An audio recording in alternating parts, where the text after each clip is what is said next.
In 2024, Australian brothers Callum and Jake Robinson and their friend Jack Carter were executed and dumped in a well by the cartel in Mexico. And it wasn't just them. In Matamoros, Shade Woodard and Zindell Brown were ambushed and killed after a wrong turn. But it's the next story that exposes the truth about why cartels go after tourists. Shade Woodard and Zindell Brown.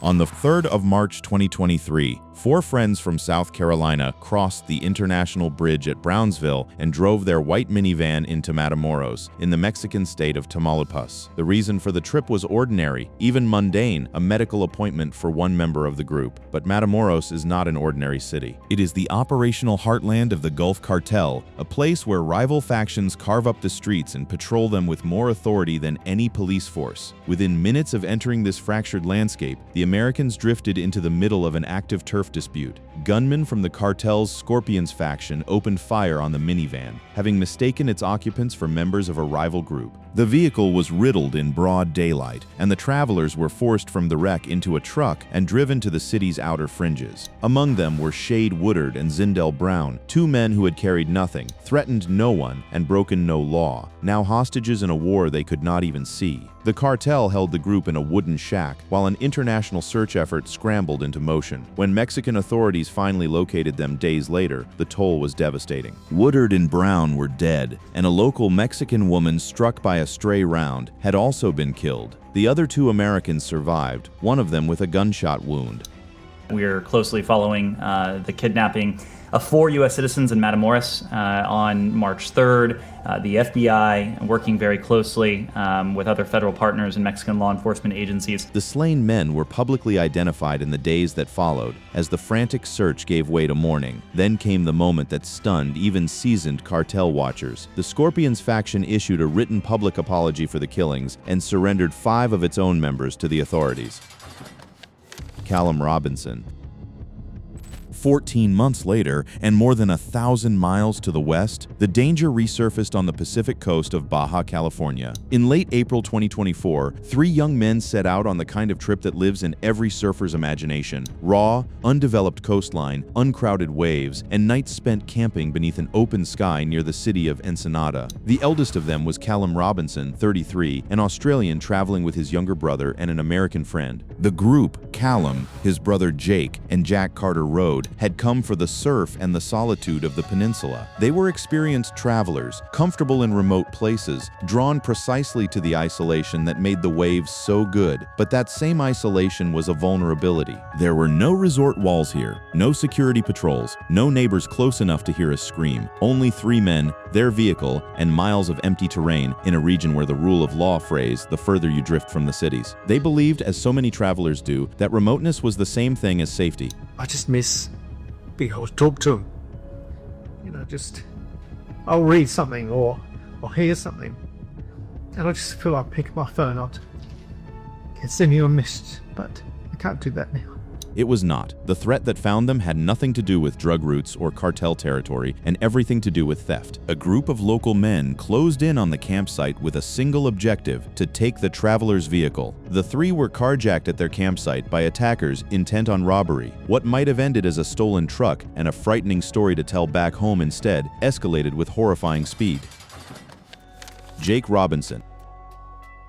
He was 30, the younger of the 2 Australian brothers, and like Callum, he had come to Baja for nothing more sinister than waves and open roads. What the brothers and their friend faced at that campsite was the quiet machinery of cartel country at work, a place where the dominant organizations do not need to pull every trigger themselves. They cultivate a climate. When the robbery turned, it turned completely. The 3 men were shot execution style, and their bodies were dumped into a deep water well in a remote stretch of the peninsula. The act was designed to erase the crime entirely, to make 3 travelers simply vanish from the face of the earth. For days, the families of Callum, Jake, and Jack lived in the unbearable space between hope and dread, as Mexican investigators followed a trail across the backcountry and the world began to ask where the missing surfers had gone. Then came the discovery that ended the hope. Divers were lowered into the well, and they surfaced with the answer no parent or sibling ever wants to receive. The image is almost too stark to absorb. 3 young men who had come chasing waves, sealed at the bottom of a pit so their killers could carry on undisturbed. For Jake, the younger brother, barely 30, it was an ending of staggering cruelty, an entire future erased not in a war or a feud, but in a robbery that escalated because the men holding the guns had learned that life in their world was the cheapest thing of all. Jack Carter Road.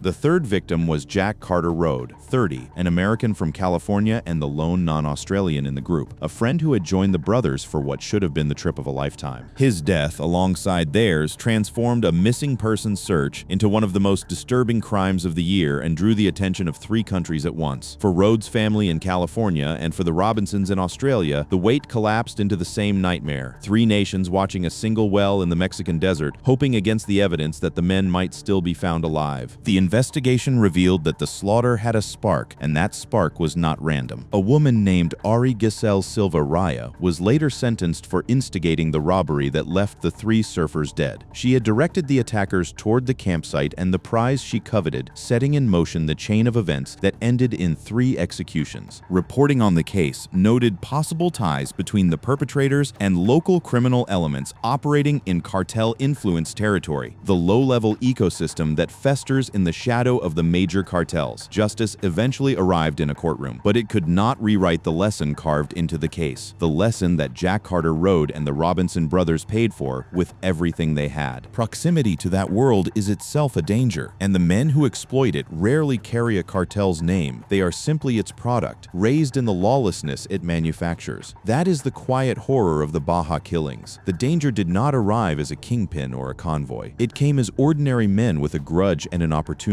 in a place where the cartels had already done the work of teaching everyone that consequences were optional. Nico Hunter Baksh.